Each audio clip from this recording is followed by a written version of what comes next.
They all set off to the hole in the clouds. The wind blew more and more strongly, and suddenly the sun went out. It was almost as if someone had blown it out, and at once darkness fell on the land of spells. They all took hold of one another's hands and stumbled on through the darkness. Here's the hole, Cried Joe at last, and down he went. The others followed one by one, longing to get down to the faraway tree they knew so well. And soon they were all safe and sound in Moonface's warm room. Joe said goodbye and sat on one of Moonface's cushions and slid down the slippery slip inside the faraway tree.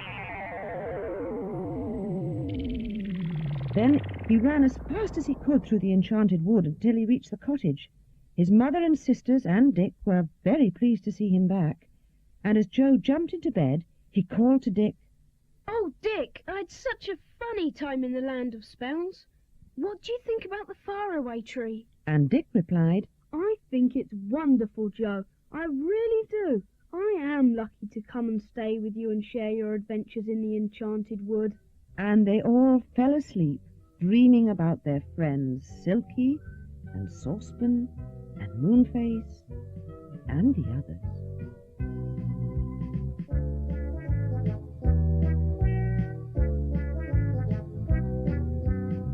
The Land of Toys.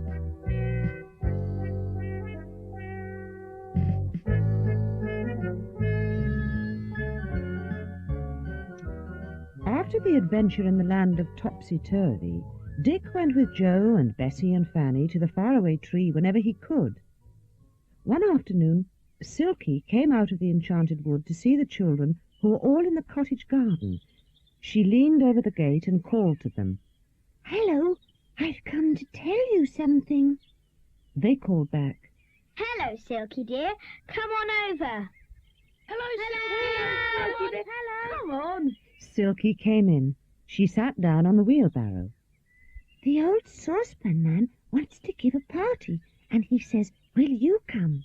Is it his birthday? Asked Joe. Silky smiled. Oh, no. He doesn't know when his birthday is. He says he hasn't got one. This is just a party. You see, the land of goodies is coming soon, and Saucepan thought it would be a fine idea to go there with a large basket and collect as many good things to eat as he can find, and then give a party in Moonface's room so that we can all eat the things. And Dick, who loved eating good things, asked, When shall we come? Tomorrow afternoon about 3 o'clock. Will you be all right? Bessie was delighted. Oh, yes, we'll be there. When is Saucepan going to get the goodies to eat? Tomorrow morning. He says that the land of goodies will be there then. Well, goodbye. I won't stay and talk today. As I said, I've made some pop biscuits and google buns for the tea tomorrow as well. I might make some toffee shocks too. Off Silky went. Everyone felt excited when the next afternoon came. The children ran to the enchanted wood. They had to climb up the tree in the ordinary way, for there was no rope that day. Up they went, shouting a greeting to the owl in his room, to the angry pixie, and to Dame Washalot. They reached Moonface's house. He and Silky were setting out cups and saucers and plates ready for all the goodies that Saucepan was going to bring back. Silky handed a bag round. Have a toffee shock. Now, all the children except Dick had had a toffee shop before and knew it was all right, but if you didn't, it was rather alarming. A toffee shop gets bigger and bigger as you suck it, and when it's so big that there's hardly room for it in your mouth, it suddenly explodes and goes to nothing. Joe, Bessie and Fanny watched Dick as he sucked his toffee shock, nudging each other and giggling. Dick took a big toffee shock, popped it in his mouth and sucked hard. It tasted delicious, but it seemed to get bigger and bigger.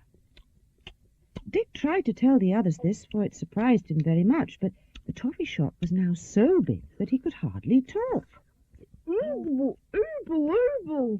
What language are you talking, Dick? Asked Moonface with a giggle. Dick looked really alarmed. His toffee was now so enormous that he could hardly find room in his mouth for it, and then suddenly it exploded. And his mouth was quite empty. Oh! Said Dick, opening and shutting his mouth like a goldfish. Oh! It's gone! Said Dick. Then he saw the others laughing, and he guessed that toffee shots were not quite the usual kind of sweets. He began to laugh too. That did frighten me. Wouldn't I like to give the teacher at my old school a toffee shock? Moonface looked at his clock. No, Saucepan is a long time. It's 3:30 now.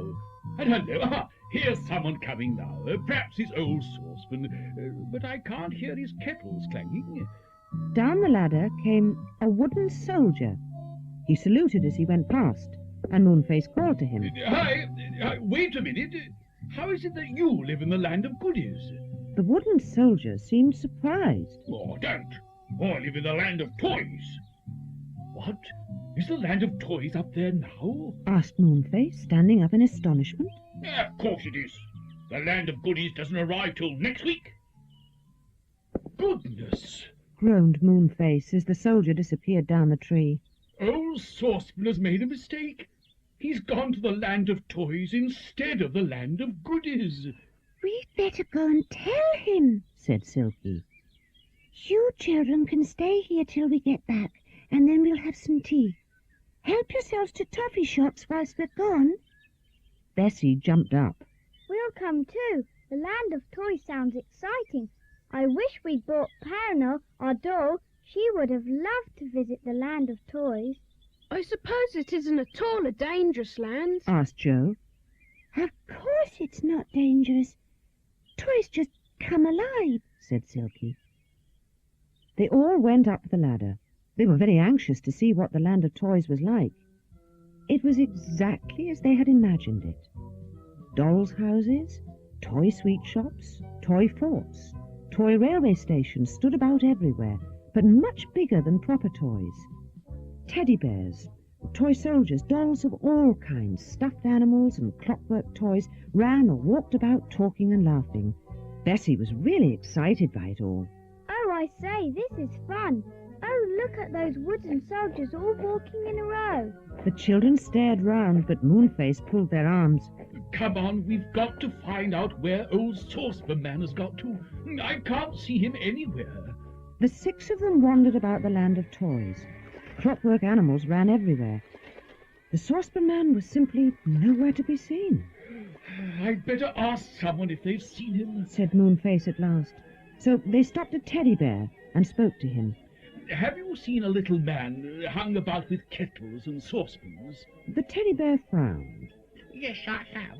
She's bad. She tried to steal some sweets out of a sweet shop over there. I'm sure Saucepan wouldn't steal a thing. Joe snapped angrily. Well, he did. I saw him, said the teddy bear.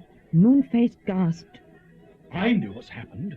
Old Saucepan thought that this was the land of goodies. He didn't know that it was the land of toys, so when he saw the sweet shop, he thought he could take as many as he liked. You can in the land of goodies, you know. And people must have thought he was stealing. Oh, dear, said Silky in dismay. Teddy bear, what happened to the Saucepan Man? Yes, the policeman came and took him off to prison.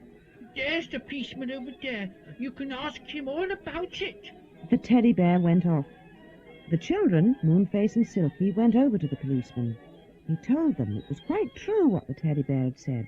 Saucepan had tried to take sweets out of the sweet shop, and he had been locked up. Oh, we must rescue him, cried Joe at once. Where is he? But the policeman was very cross and refused to tell them where Saucepan Man was. And no matter how much the children begged him, the policeman would not tell them where he had put poor Saucepan.